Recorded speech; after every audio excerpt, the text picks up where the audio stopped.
My dears, nice Sunday. ഞാൻ സൺഡേയിലും ഡ്യൂട്ടിയിലാണ് എന്ന്.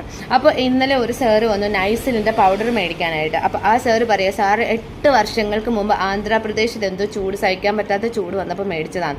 പിന്നെ അതിനുശേഷം ഇപ്പോൾ കേരളത്തിൽ വന്നിട്ടാണ് ഈ നൈസിലിൻ്റെ പൗഡർ മേടിക്കുന്നത്. കേരളത്തിൽ ഭയങ്കര ചൂട് സഹിക്കാൻ പറ്റാത്ത ചൂടാത്രേ.